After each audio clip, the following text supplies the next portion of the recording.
Good morning, Starshines, and welcome to Ticklish Business. I'm your host, Emily Edwards. Kristen can't join us this episode, but rest assured that I have a wonderful guest for our topic of the day, Milos Forman's 1979 adaptation of the American tribal love rock musical, Hair.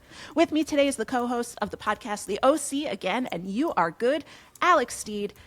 Alex, how are you? As you know, we've been struggling to get this going because there's been a couple of things that have come up on my end. But I always, for days, a couple of times, we've had misfires on scheduling on my end. But by practice, I watched the movie immediately before recording, which means I've watched this movie 3 times now this week. So I am so good. I am fueled by this. I'm fueled by this. Yes. I love this movie. I understand that a lot of people don't. That's silly to me. I know. So we're going to get into it. But before we go too much further, I do have to do the usual song and dance of reminding you that if you haven't subscribed to the Ticklish Business Patreon, you should. We do additional podcasts like Double Featured, looking at remakes based on a true podcast, looking at biopics and true crime, as well as our new series, It Feels Like a Classic, where we discuss modern movies that have the vibes of classic film.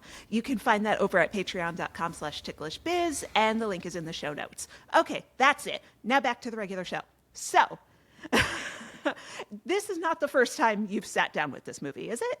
No. This ask is the first time I've watched this movie. For you, because of this obligation, which is not an obligation, it's a joy. But because of this is the first time I watched this movie. My mom is of the age of people who would have loved Hair when it came out, certainly theatrically, but definitely by way of sort of like stage.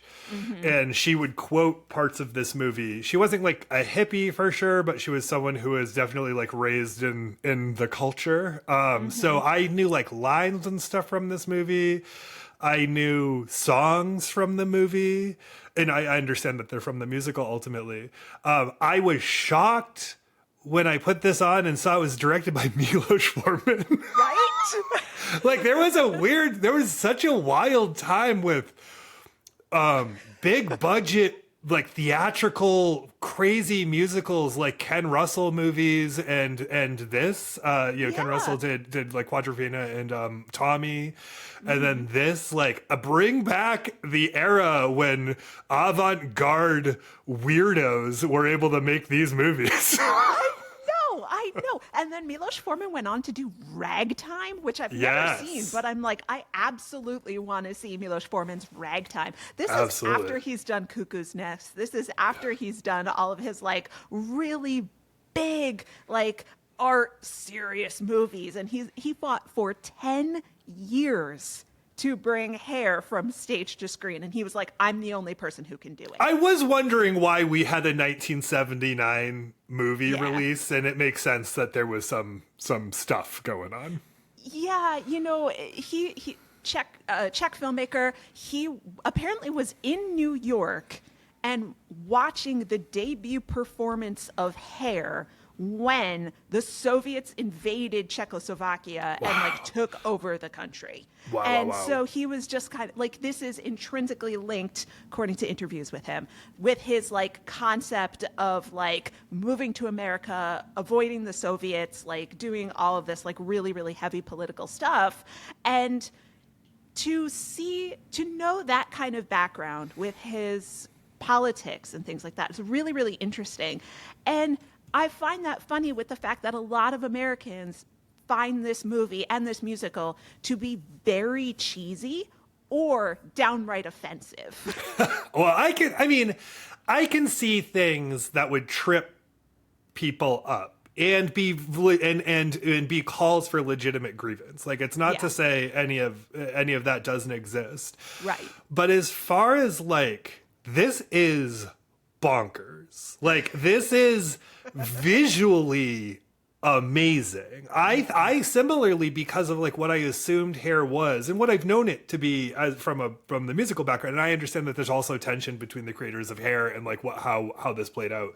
Absolutely. Cinematically, that makes sense. I totally get it. But like, there are some of the most beautifully shot scenes I've ever seen in my history with cinema, which is not the biggest scope, but it's certainly not limited. All of the scenes from Berger's trip dream when he's imagining getting married and stuff, and there's like horses in mist, and like it is a remarkable piece of cinema. It's truly, again, I thought my ideas were formed by all of the understandable and not understandable grievances about this movie, but I've been taken. I not once watched or rewatched this movie this week and felt bummed about having to do it. Yeah, there. Sorry, I'm about to get a cat on my lap. Hello. Yes. They show up. That's what they do. Yes. I have a dog leaning right on me right now, so we're in good company. They need your attention right now. So really quickly, can I actually ask you to give us like a really quick like plot overview of like what Hair is actually about? It's very simple. Yeah. It's very there's like a lot of like side roads, but like basically forgive me, I'm just going to open up so I can see cast names because I'm really terrible at that. Yeah, me too. But long story short, from the middle of the country, from the middle, we have Bukowski, which I feel like is this aptly named character who's like just like a guy who's coming, his family's wishing him well because he's going to New York to enlist in the military to go fight in Vietnam, and he meets a sometimes likable, often unlikable cast of hippies in New York. And again, this is like part of the tension with the creators of the play versus like how they're represented here. Is like I would say that they're represented accidentally a little less sympathetically in the movie than I understand them to be represented in the script. I'm kind of like, these guys are kind of assholes, but he meets these guys and gals, headed by Berger, who's played by Treat Williams. I was shocked that this is how the world knows Treat Williams, to learn that. And Treat Williams plays a 40-year-old hippie. In the movie, I think he's supposed to be like 19. And Berger basically like befriends these people through... He's not in the film an enthusiastic participant. Like he's kind of like curious, he's like a little naive, but he's still holding strong to his convictions, and he is kind of hell-bent throughout the movie to enlist and do his duty by way of like what his convictions are and what his family expectations are. And in the process he also meets Sheila, who he falls in love with, who is played by forever and ever Amen Smoke Show Beverly D'Angelo. Yeah. And again, I was shocked that this is how we know Beverly D'Angelo. And like a lot of sort of back and forth about learning about the subculture, learning about what's going on with regard to racial tension, learning what's going on with regard to sexuality and free love. And in a shot, like, gun to my head, if you were like, what do you think happens in the plot culmination of Hair, I would not have been able to tell you that Bukowski finally goes to serve, I think, in Nevada. Yeah, basic in Nevada. Yeah, he's in basic in Nevada. The gang finds out where he's gone after they have a falling out because they steal Sheila's clothes when she's skinny dipping, and it makes him sad. And he's finally like, you guys are assholes. It's true. And he goes to basic. Sheila gets a letter. She brings it to the tribe. It's kind of important that it's like it's a tribe of hippies, and is like, oh, here's what's going on. And immediately Berger lets bygones be bygones. And he's like, what are you doing? We're going to go visit him, right? We're going to go drive 2,500 miles to go see him. And they put together this plan.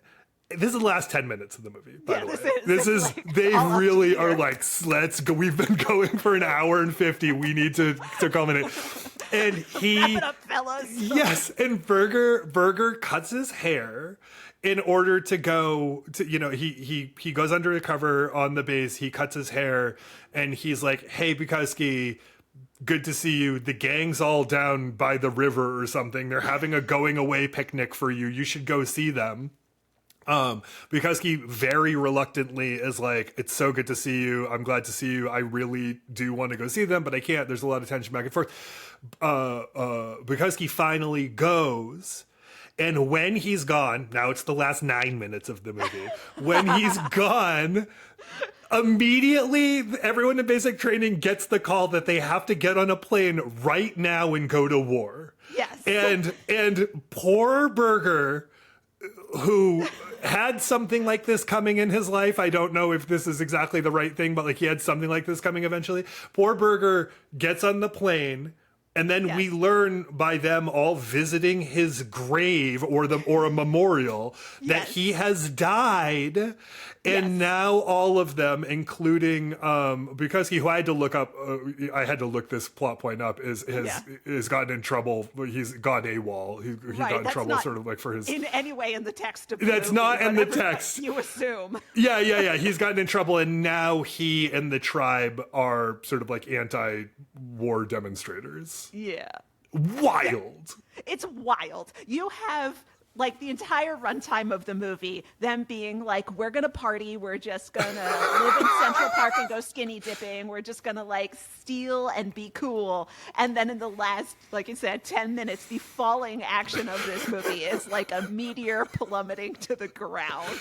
It's your hero, who again, I had so much trouble with, but your hero, who I joked about, like, this is a movie that is about your like ride or literally die hero friend who is also kind of an asshole. Like that's like a classic. It's a classic kind of guy. Yeah.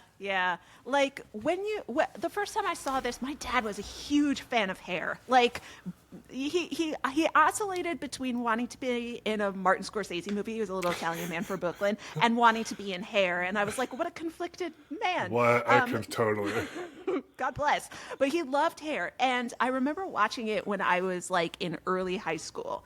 And Treat Williams' Burger is like the quintessential, like, oh my God, you're like the sexiest man in the world to 14-year-old girls. Like, amazing. He's so sexy. And it starts off with him being like, hello, here I am, shirtless in a vest, and I'm just like the coolest man on earth. And then they're going to sing all these songs with Twyla Tharp choreography about how cool it is that they are hippies in Central Park looking like they're freezing their ass off because this was shot in October in Central Park. And then he sings like Madonna, where he's just like, the song is literally about how like clouds shown up from the Middle West and like, look at this poor man, and he's never seen a beautiful blonde girl before, and now he's madly in love and he's searching for his Madonna. And you're just like, I love this. I'm baited. I'm completely... so good. He sings a song about masturbation being cool. Yeah. And you're like, this guy is here to teach. And it's like, it's kind of, I mean, it's so perfect because like I lived in Brooklyn in the late aughts, the late 2000s, the decade 2000s. Yes. And it was still a plot. Like it was still a plot that someone would come out from wherever town they were, and their inner imagining of what was happening was exactly represented by Milos Forman's cinematic masterpiece Hair, where they came out and they were like, oh, I'm here with a couple dollars in my pocket from my dad just in case shit gets real. And then they're suddenly sort of like sucked into what in their hometown would be like a demonic counterculture, and people are like singing and dancing and like a feat, it's like it's still the case. You know, I'm in Yeah. LA. It's still the case.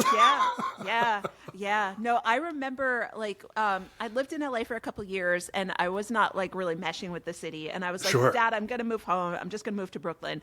And like, because that was at the time when Brooklyn was still even remotely affordable. And I was like, I'm just going to move to Bed-Stuy because it was like super cheap. And he was like, oh my God, you can't move there. And I was like, Dad, it's entirely different Bed-Stuy than you remember. But there is still like this belief amongst the flyover states or amongst like the American zeitgeist that the city, specifically LA and New York, is still like fraught with artistic hippies and they're going to lead you to this life of LSD and sin. And it's like, yeah, Hair did that. Thanks, guys. Yeah, I didn't know there was like a movie that told people that. I didn't know that outside of even like, it's funny that this is a celebration because so many movies that you think of like that, like Reefer Madness are cautionary tales, and this is aspirational, but it still has the same message that it's like you're gonna go to the city and it's going to like cook your brain on enlightenment drugs, and you know, I think like the sum message of this movie is like that's good, like society is diseased, right? Like society is what gets Burger killed, not Burger's like whimsical sort of actions or whatever. Yeah, his recklessness. It's like it is society that's sick. I still agree with the message of the movie. But also like if you're like my mom's cool actually, but like if you're someone who watched this movie you know, X amount of years ago as a part of your countercultural upbringing, and then you keep living your life and sort of have like the hardened ideas that grown-ups end up having, this movie's a horror story. Yeah, it really is. It was written by two. It started out as a off, as far off as you can get Broadway show. I can't believe Broadway wasn't enthusiastically like, let's do this initially. This is the era of like My Fair Lady. And they're just kind of like, And they're like, this movie's gonna have Bush in it. It's in the title. That's what we're doing. it was literally written by like one very queer man and another guy who was clearly sympathetic to the cause. And they wrote this rock musical. And they were just kind of like, if you think this movie doesn't have a plot, the stage musical has even less of a plot. I noticed their tension was with the decisions that Foreman made. And I kind of felt like that it was like, it seems like my understanding of the plot of the musical required structure that wouldn't have made a movie work, right? Like it feels very like you're kind of dropped in and have to understand who and what is going on.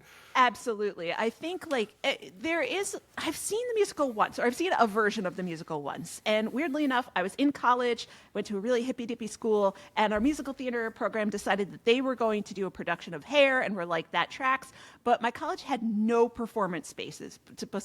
Weirdly enough, because it's a performing arts college, we had like no performance spaces. So they managed to rent out in South Boston a church, and I saw a full non-edited production of Hair in a like Methodist church in South Boston, which was a really cool experience. What year was that? 2004. Oh wow, I was in that area-ish around the same-ish time, and imagining that happening is hilarious to me. Yeah, so it's like every kid of color that in the school, because I went to Emerson, it's a very, very white school, and so it's like every kid of color got like roped into being into this production, and then like they did the nudity, they did, you know, all of the things you expect from Hair, and the church was totally cool with it. So Amazing. I will give them applause for that. New England Methodists, they get it. Yeah, they know what's happening. They're like, sure, totally. This was also during the era where they like finally legalized, you know, not gay marriage, but at least like civil partnerships in Boston and stuff like that. So that was the era. And that was really cool. But definitely there is no concrete plot to the musical. It's like you literally drop in and you just see Claude is debating whether or not he's going to go to war, but it's not like no one takes his place. No one is worried about any. It's just like there's no real conflict, really. There's no external conflict in the musical. It's just like you show up and you listen to all these really great songs about doing drugs and having sex, but that's really about it. Well, and I imagine too, when it came out, right? Like the main structural difference I imagine between the two is a decade, right? So like when the Yes. movie comes out, we already culturally have context for what happened since, like why it's nostalgic by the time a movie comes out.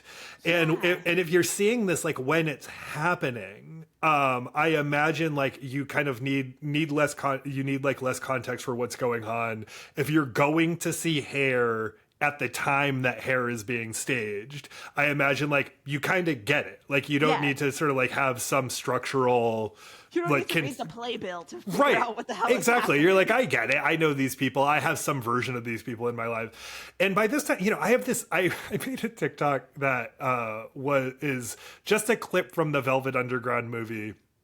Documentary where Mo Tucker, the drummer who is famously conservative and I guess was when she was young too, and Mary Warnos, who the wonderful sort of avant-garde postmodernist dancer, are talking about going to California for the first time as New Yorkers on the Velvet Underground tour, and they're just like, we hated hippies, like we hate like just like peace and love, all that peace and love crap. Like I want everyone to get along too, but like do something about it.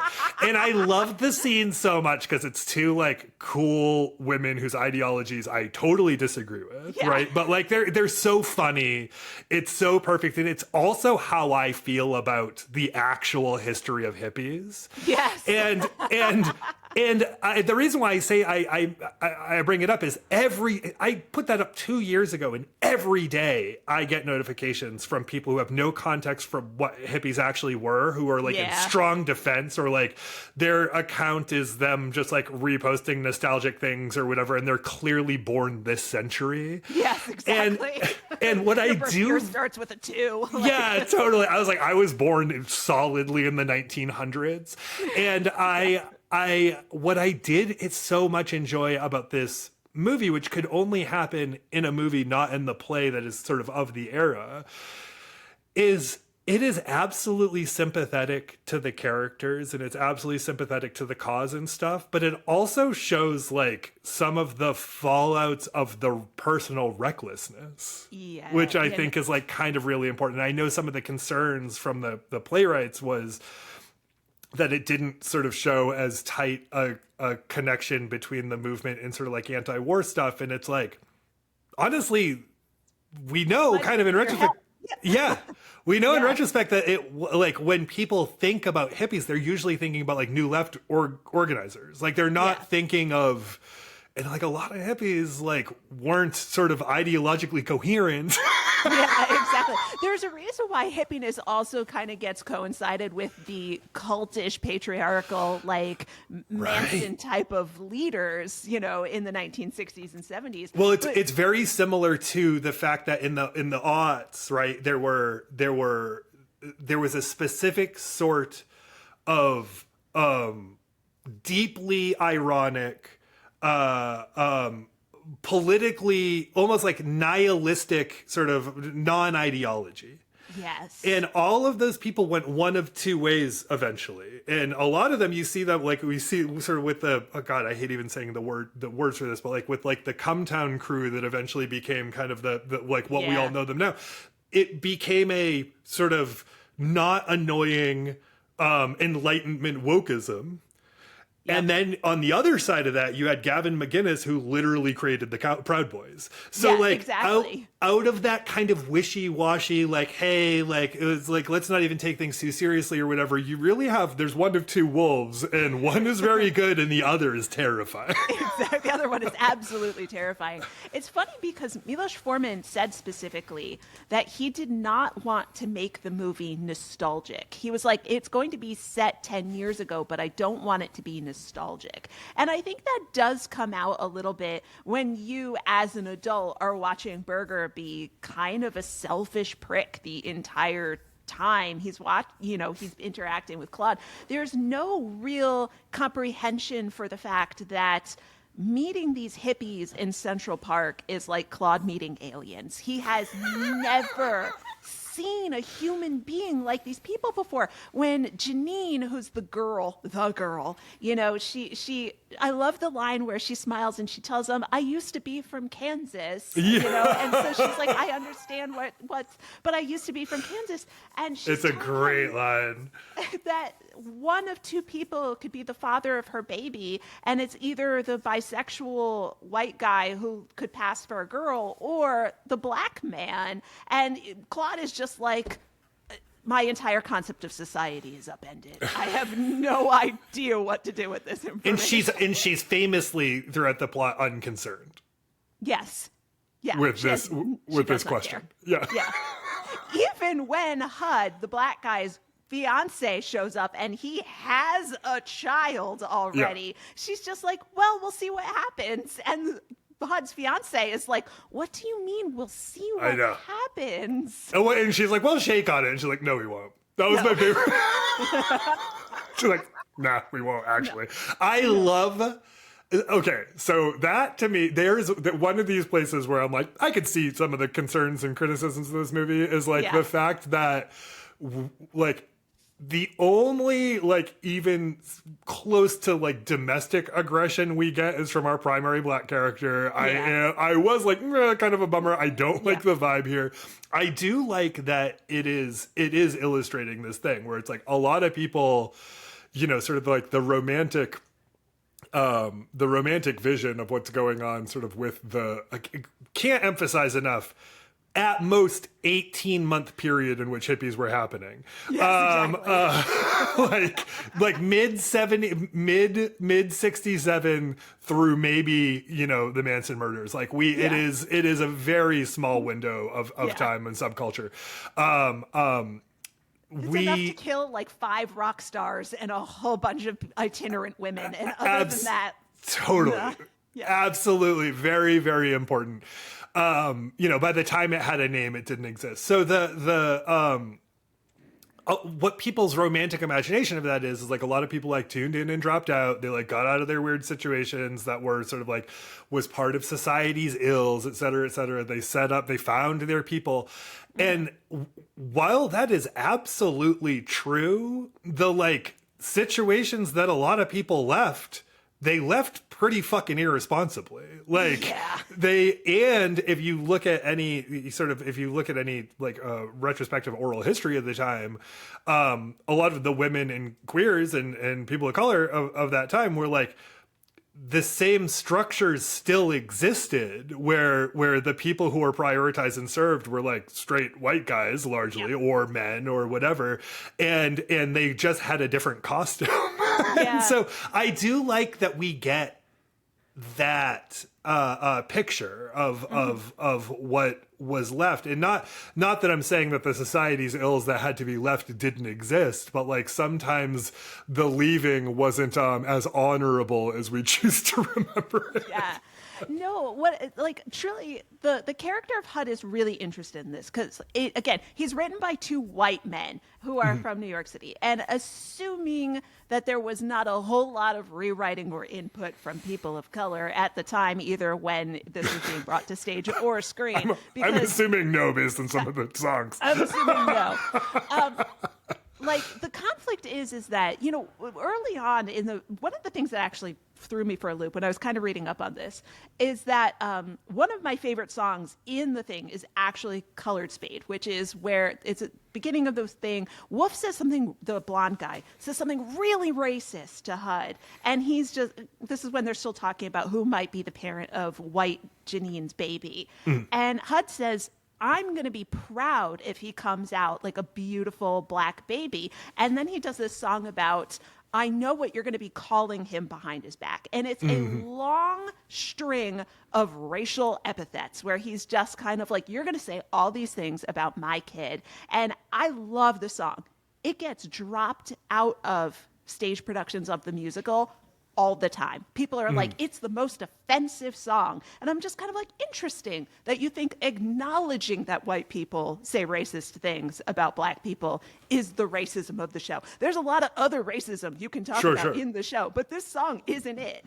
Sure. Yeah. Yeah. I mean, just like the title alone is difficult, I think. So Yeah, exactly. Yeah. I can see, no, but I kind of, like I certainly agree, like with regard to what the subject of the song ultimately is, where it's like, we're all kind of being cool here, but like, we know the things you're going to say when you feel like extra comfortable, I think is like extremely, and just like the fact that that's, one of whatever 20 plus songs that There's a lot of songs. There's so many songs that have a surprisingly like pointed and complex message about like what's going on in the moment, because like most musicals are, I mean, and I'm not going to say this does not have a theme. It obviously has a theme, but mostly it's like about like, this musical is about racism and everything's going to talk about racism. This was like just about,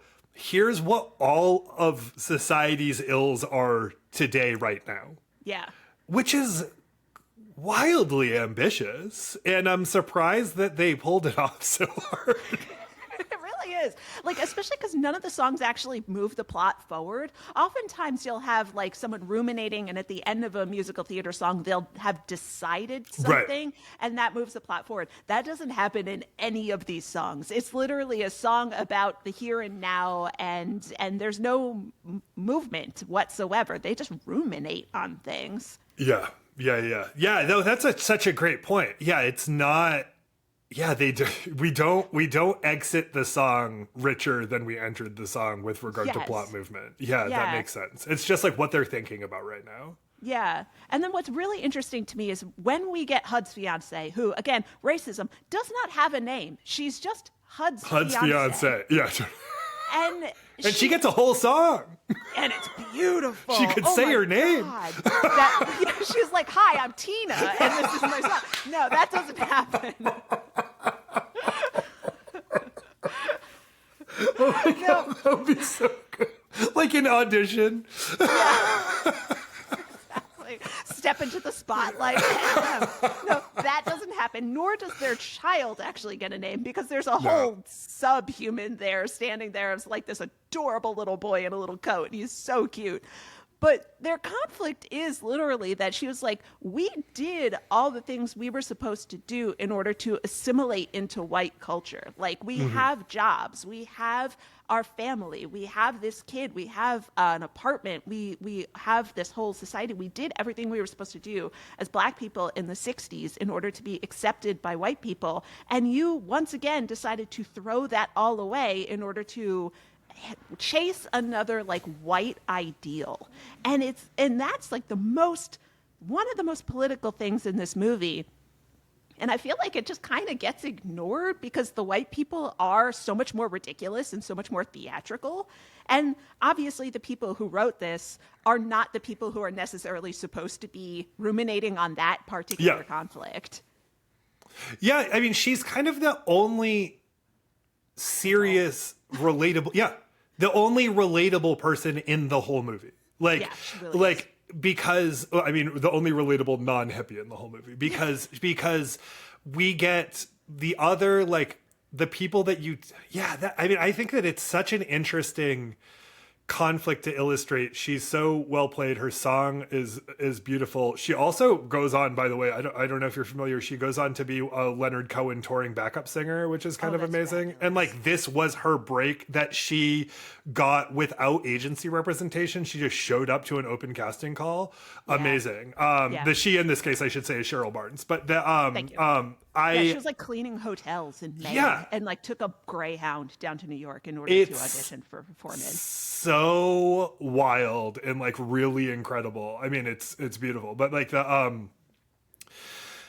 to this point in the movie, like the society that you drop out of is illustrated by way of several things. And these are the 30,000 foot concepts that we talk about when we talk about these things. It's the military industrial complex that like eventually kills your annoying friend. And it's like rich white dinner party people Like Yeah. it's people who don't care about you.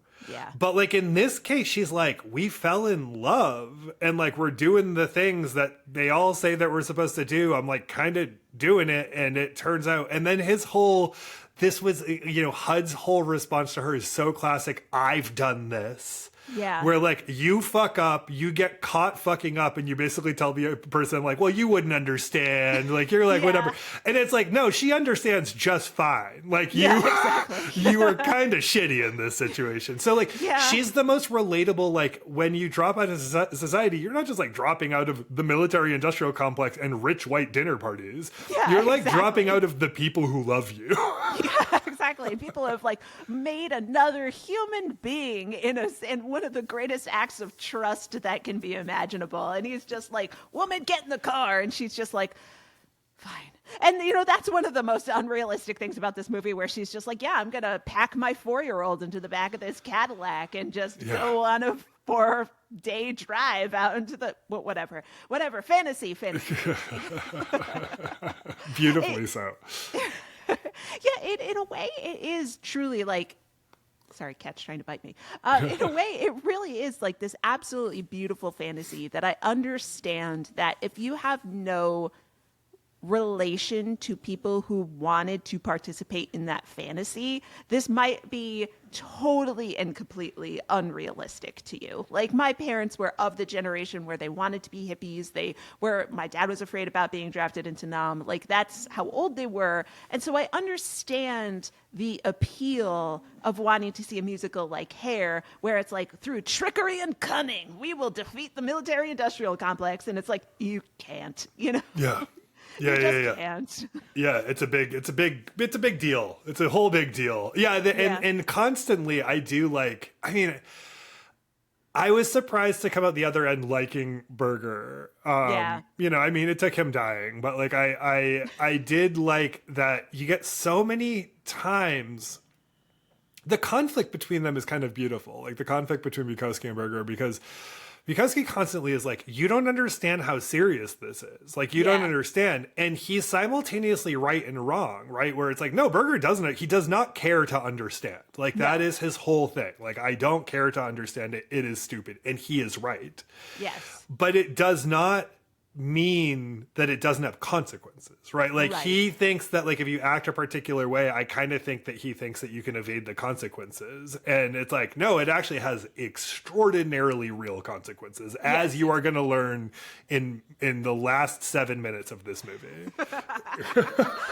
It's a little bit of a shame that like the actual real world consequences of their actions are really treated very superficially. Like being thrown in jail in the 1960s, like HUD is as a black man, is a very real, very consequential thing. And Wolf is sort of, it's winked at that he's not 100% heterosexual, but again, in the 1960s and 70s, the movie just kind of glosses over he goes, oh, I wouldn't kick Mick Jagger out of my bed. And it's like, he's just kind of acting like, oh, that's the one guy. That's the one guy I wouldn't kick out of my bed. And it's like, no, Wolf, we understand the character here. Yeah.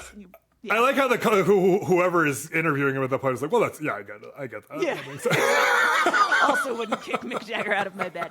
But then, you have the titular song where he sings Hair about his gender nonconforming, appearance. And it's the celebration of not wanting to conform to the shaved head, the gender, conformity of the time.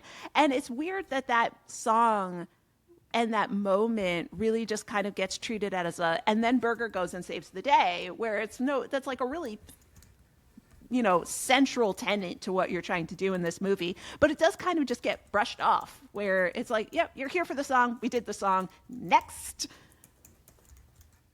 Yeah, it was shocking to me that this is the song that my mom quotes all the time. Well, I mean, that's not surprising. I guess this was probably the banger from the musical, considering it's the titular song.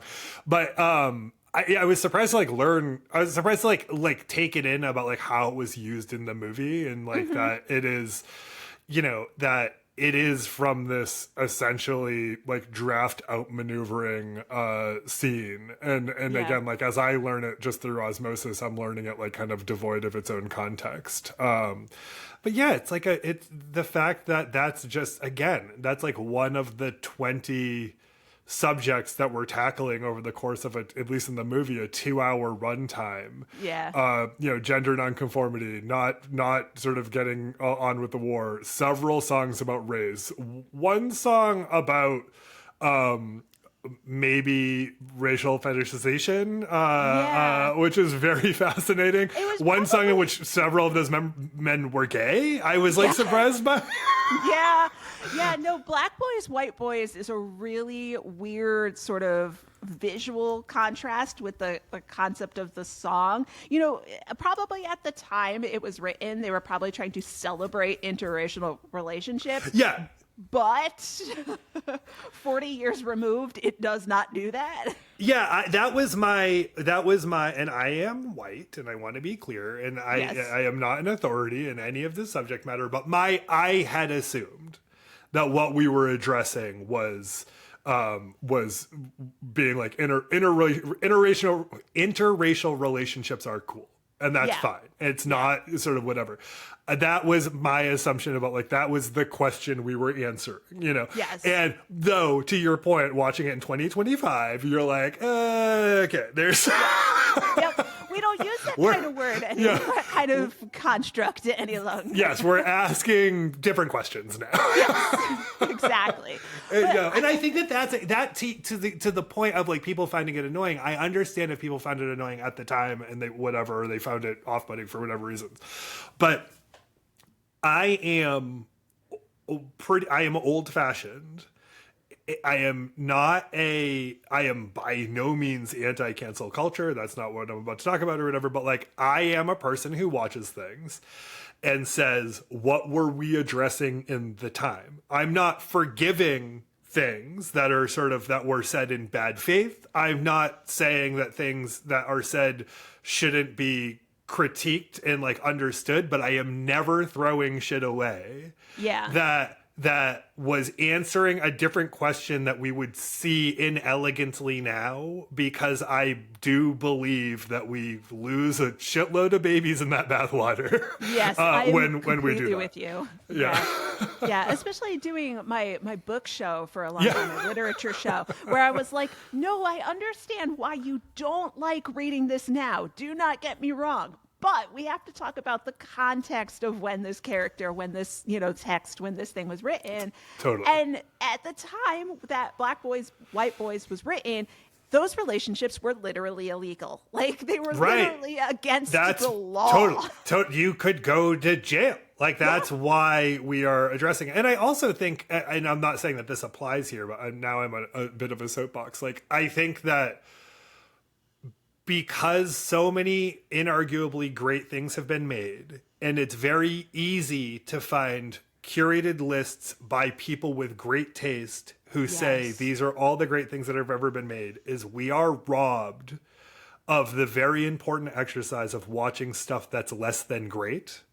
And I think, or consuming things that are less than great. And I'm not saying this is not great. I fundamentally believe that this is great, actually. Yeah. But like, I do think that it is an important exercise to watch things that like we don't like and we shouldn't watch things that are hostile to our existence. Right. But like that, like get things wrong, because if you are a person who makes and articulates things, you should understand that as much as people who do well to get things right. Because if you only watch and consume things that get things right, you will only ever imitate those things. You can't know how to do your own version of it unless you also know the wrong way to do it. Yeah. No, I completely agree. Like, I'm old enough that I have some more context for this movie than other people who are maybe much younger than me, 20 years younger than me, sitting down with it for the first time.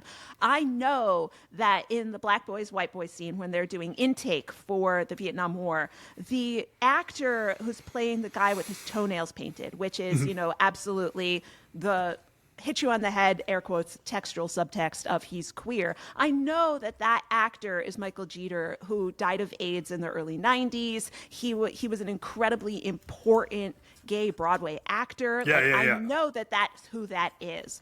But at the same time, I agree with you also that at a certain point, and this is, again, something of being older and being a very political person for a very long time, I understand that there has to be media that is always an entry point for people. Like, sure. I have different politics than someone who's just learning about being anti-war, being a feminist, being a queer rights activist if they're not queer, things like that. There always has to be a relatively easy entry point for people. Yes. And I don't expect people to have my level of understanding of politics, and they're not even that advanced. Hi, cis het white lady. So I understand that there always has to be an entry point.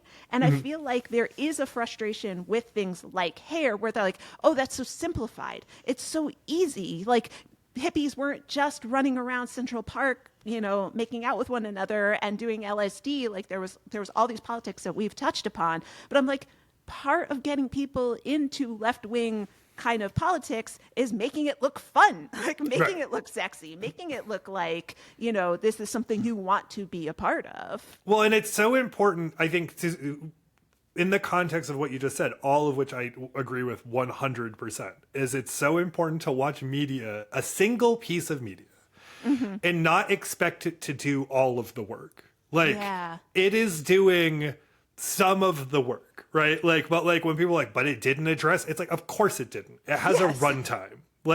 And the second it has a runtime, it is not dedicated to honoring what you deem necessary caveat. It is gonna get some shit wrong. It was not designed, by sort of a Soviet style guide that was directed to, it is. Right. It is an artistic vision that was channeled through someone who has similar ideological beliefs to you. Yeah. But of course it didn't do that. It is part of a network of art that collectively does the thing. It is not its assignment. It's not a friggin' Bible. That's not its point. Exactly. It's not actually an encyclopedic educational tool. It is a movie that was put out by Paramount. Totally. Yeah, it's oh God, you can tell I'm about 30 or 35 years into debates about media with people, but I just think I'm much more, and to your point, I know so many people, including myself, who were radicalized by a piece of media whose job wasn't necessarily to do that. It was just the thing that resonated at that moment and spoke to something at that time very, very well. And the pieces of media that I would say were very well designed to do that didn't stick with me because that's not where I was at that moment, Exactly. I think that's a really excellent point. It's one of those things where it's just you have to sit back and you go I'm old, and please listen to the old people who have dealt with this for a really long time. I'm about to turn 40, and 40 is just the greatest age because you're just I am no longer considered young by most metrics. This is great. Yeah, absolutely. People really start to change the vibe a little bit. It's really great. They're that's a grown up. That's inarguably a grown up. You have AAA. Okay, great. Exactly. I know to renew it. Before I puncture my tire or need a jump. I have it before I need it. It's great. Yeah. Exactly. But there is no way for me to watch this movie and we have said multiple times, the ending is so contrived and so ridiculous and so completely out of left field. And I sob like snot-nosed sobbing every single time. It really works. I mean, it's again, I go through this movie going, oh, fucking burger, okay. And then when you see him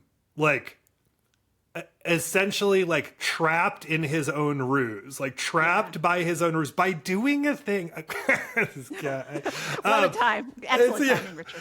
He's trapped by his own hubris in a lot of ways, many of the grand gestures he does, and I've always said this about grand gestures, at least as long as I've been on a microphone, is they're about the gesturer and not the gestured. Yeah. Gestured.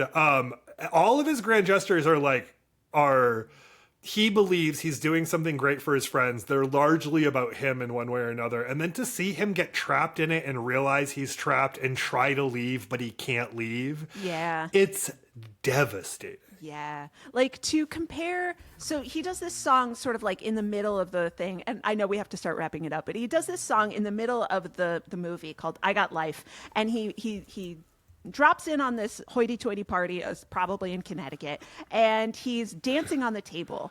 And the choreography is he's dancing down this long table. It's Beverly D'Angelo's coming out party. And all of the people who are there with him, all of his friends, are moving plates and centerpieces so he doesn't trample on them and he doesn't like light the whole party on fire. And they're scrambling to get all of the stuff out of his way while he's singing this great song, and he's so hot doing this. And you're just kind of, and what is it? What's her name?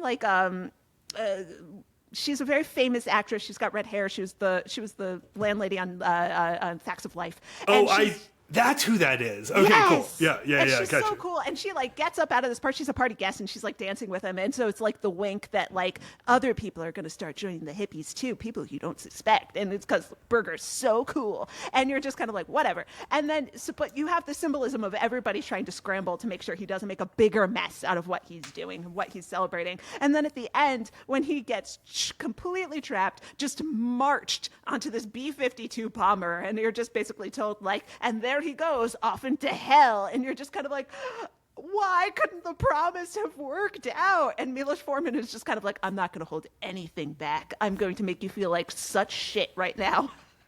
And he pulls it off. He does it. The lady in red that you're talking about is Charlotte Ray. Thank you. Who we were. I didn't realize that The Facts of Life was a Different Stroke spinoff. By the way, we were both born on April 22nd, so that's great. That's awesome. You share a birthday with he does handle that well. Like he does handle this again, it is on paper, it's extremely contrived. I mean, it's so wild, so out of the blue, so fast. But no, I think that it works. I do certainly wish that we got a song about everything. Yeah. And I do, but if you just look at it like that's when it was over. Like that, the movement was like us having the whimsy of like sitting around and thinking about like who we were hot for and how and drugs and all this. It was over. Like our friend is fucking dead. Yeah. And that works really, really well. Yeah. I think we do see a lot of it now.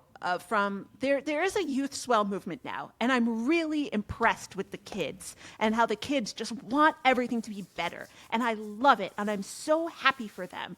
And I feel like we might be somewhat on the verge of another sort of hippie movement where kids are like, I need to completely drop out from the culture that has been made, and I do not blame them. Like, I don't blame them at all. As an older millennial, like, man, I wish I had that, but I didn't.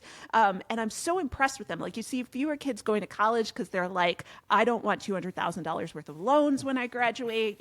I just don't want to participate in this system. And I think it's really cool. But I'm also old enough to be like, please have a game plan and a structure and perhaps a manifesto before you decide to do this. Put 10% of that money away. Like, yeah, exactly. Like, whatever you do, put some of that money away. Yeah, same. I had a partner long ago, and she was very, I think, we were not politically aligned.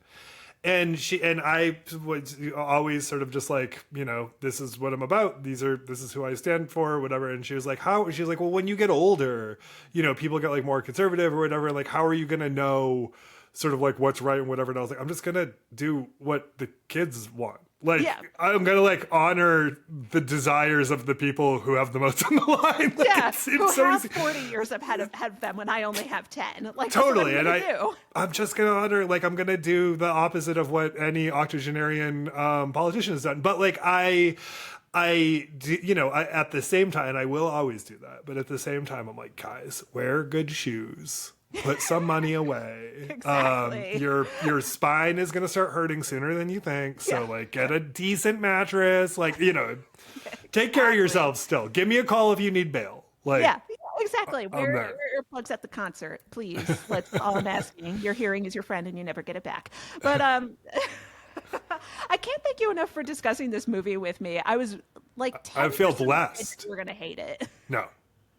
This is so extraordinarily my shit. Like, this is so perfect, culturally significant, weird as hell, inappropriate, bops galore. Like, love it. This is like an original jukebox musical. Like, some of these songs were literally like top 10 hits. Like, It is. after Last the year movie came out. I know. I imagine so. And last year, for the first time, for You Are Good, watch Jesus Christ Superstar. And again, it's like, bring me back to whatever was happening when we were making weird avant-garde musicals that the songs then became the biggest songs in the world.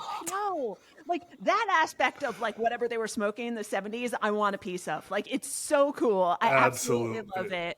It's so fantastic. Alex, how can everybody keep in touch with you and your work? Please listen to You Are Good, a feelings podcast about movies, and please listen to The OC again, which is ostensibly about the OC, but it's really just sort of about what was going on culturally in that time. Do you have any social media where you'd like people to follow you? Yeah, my name I'm is sure they Alex already are, Steed, and they can find me in that way. I'm on social, usually under the name Alex Steed, however it is formatted for that time and space. Very cool. Thanks for doing this. I had such a good time. Me too. Thank you so much. I'm going to hit stop record.